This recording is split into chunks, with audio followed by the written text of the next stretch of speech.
यो नित्यमच्युतपदाम्बुजयुग्मरुक्मव्यामोहतस्तदितराणि तृणाय मेने अस्मद्गुरोर्भगवतोऽस्य दयैकसिन्धोः रामानुजस्य चरणौ शरणं प्रपद्ये।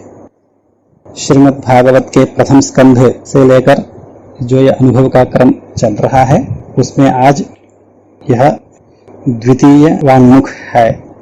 भगवान के गुणों में कौन अनुरक्त नहीं होगा ये कहा गया। भगवान के श्री कृष्ण के गुणों में वही मनुष्य विरक्त हो सकता है जो स्वयं से विरक्त होगा। जो स्वयं, ऐसा संभव नहीं है कि कोई स्वयं से ही विरक्त हो जाए, इसलिए भगवान के गुणों से भी विरक्त होने की कोई संभावना नहीं है। ऐसा कह करके महाराज परीक्षित आगे कहते हैं, कृष्ण के गुणों को सुनना केवल इसलिए नहीं कि वो सामान्य रूप से सभी के स्वामी हैं, सर्वस्वामी हैं, सर्वरक्षक हैं, सर्वशरण्य हैं, इसलिए उनके गुणों को अनुभव करूं मैं, इतना ही नहीं है बात। मेरे लिए तो उनको सुनना, उनका कीर्तन करना और प्राप्त है, उचित है। क्यों? क्योंकि वो मेरे कुल के देवता हैं, मेरे कुल के रक्षक हैं, मेरे कुल के ही शरण हैं। इस बात को कह रहे हैं अगले श्लोक में। पितामहा में समरे मरंजयैः देवव्रताद्यातिरथैस्तिमिङ्गिलैः दुरत्ययं कौरव सैन्य सागरं कृत्वा तरं वत्सपदं स्म यत्प्लवाः। इस श्लोक में वह भगवान के द्वारा, कृष्ण के द्वारा अपने पूर्व पुरुषों पर किए गए उपकारों का स्मरण करते हुए उन भगवान के, उन कृष्ण के गुणों को, उनके चरित्र को सुनना अवश्य ही मेरे लिए उचित है, प्राप्त है, ऐसा कह रहे हैं परीक्षित महाराज। तो इस श्लोक में क्या कह रहे हैं? पितामहा में, मेरे पितामह, उनको एक बहुत बड़ा समुद्र पार करना था। अनेक प्रकार के समुद्र बताए गए हैं इस संसार में, क्षीरोद, क्षारोद आदि। उन समुद्रों को भी पार किया जा सकता है, लेकिन भवसागर जो है ये, इसको कोई कोई बिरले ही, बहुत बड़भागी ही पार कर सकता है। उसी भवसागर के समान ही था यह कौरव सैन्य सागर। क्योंकि भवसागर को पार करना विषयी लोगों के लिए जितना कठिन है, वैसा ही भीष्म, द्रोण, कृप, कर्ण, जयद्रथ आदि अतिरथों के द्वारा रक्षित कौरव सैन्य रूपी सागर, उस कौरव सेना को पार कर पाना पांडवों के लिए उतना ही कठिन था। उस सागर को भीष्म इत्यादि अतिरथों के द्वारा रक्षित उस सागर को, भयंकर उस सागर को पार कर लिया मेरे पितामहों ने।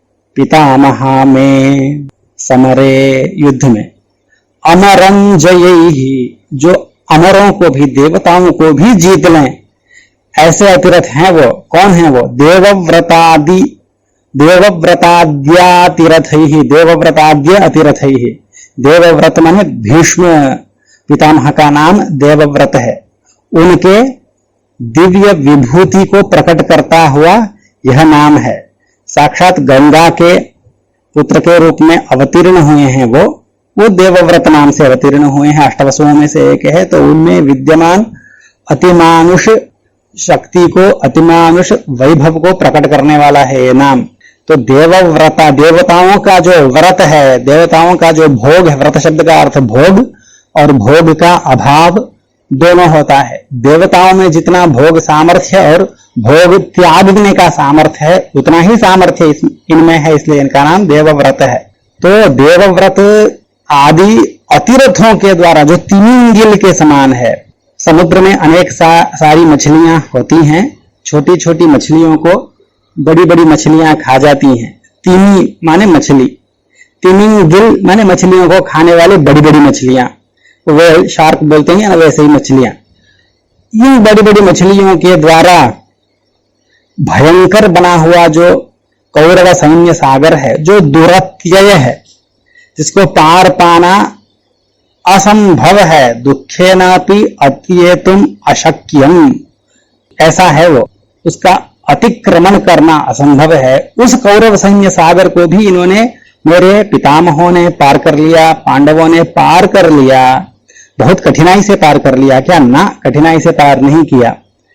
वत्सपदम कृत्वा अतरन, कौरव सैन्य सागरम, उस भयंकर कौरव सैन्य सागर को वत्सपदम कृत्वा अतरन, उसको वत्सपद करके पार किया।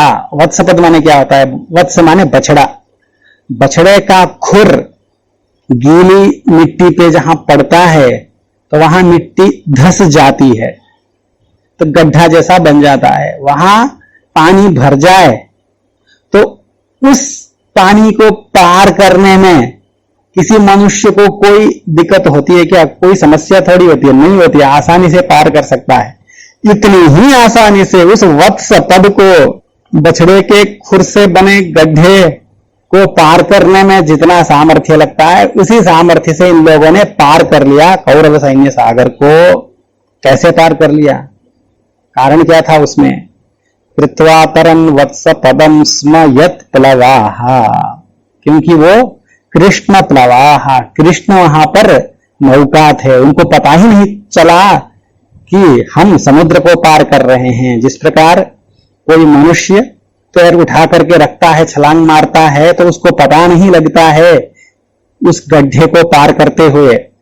बछड़े के खुर से बने हुए गड्ढे को पार करना चाहता हो कोई और पार कर लेता है तो उसको मालूम नहीं पड़ता कि मैंने पार भी कर लिया हो, बिना ज्ञान के ही पार कर लेता है आसानी से। उसी प्रकार श्री कृष्ण रूपी नौका के रहते, श्री कृष्ण रूपी रक्षक के, धारक के रहने के कारण इतनी आसानी से पार कर लिया पांडवों ने उस कौरव सैन्य सागर को कि उनको पता ही नहीं चला कि महाभारत का युद्ध भी हुआ और हमने जीता। इतने पर कठोरता करनी पड़ी, कुछ मालूम नहीं पड़ा उनको, क्योंकि उनके कवच के रूप में, उनके धारक के रूप में, उनके रक्षक के रूप में हमारे कुलदेवता कृष्ण थे।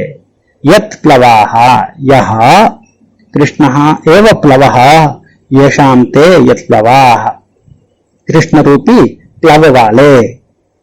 तो उन भगवान के वीर्याणि वदस्व, तो वहीं पर अन्वय है ये, तत्राम सेनावतीर्णस्य विष्णोर वीर्याणि शंसनः, उस विष्णु के पराक्रम को, उनके चरित्रों को आप कहिए, कृपा करके कहिए, यह प्रार्थना कर रहे हैं। तो इस प्रकार इस श्लोक में परीक्षित महाराज श्री भगवान बिना रक्षा की अपेक्षा ही मेरे कुल के पूर्व पुरुषों के रक्षा के लिए आए। दुनिया में भगवान सबके शरण है, लेकिन कहा गया भगवान के लिए संसार तंत्रवाहित्वात् रक्षापेक्षाम प्रतीक्षते, रक्षा की अपेक्षा को देख करके रक्षा करते हैं।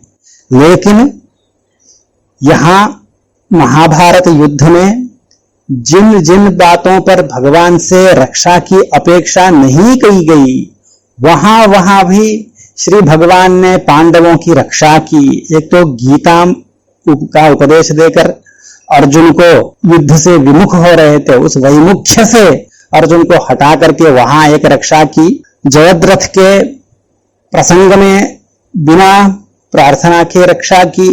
इस प्रकार महाभारत युद्ध में अनेक जगह पर रक्षापेक्षा के, रक्षा की अपेक्षा के बिना ही भगवान ने मेरे पितामहों की रक्षा की है। तो ऐसी करुणा जिसने मेरे कुटुंब पर, मेरे पूर्व पुरुषों पे दिखाया है, मैं उनके चरित्र को नहीं सुनूंगा तो किनके चरित्र को सुनूंगा? कृपा करके आप मुझे उनके चरित्र को सुनाइए, ये प्रार्थना कर रहे हैं। आழ்வார் எம்பெருமானார் ஜீயர் திருவடிகளே शरणम।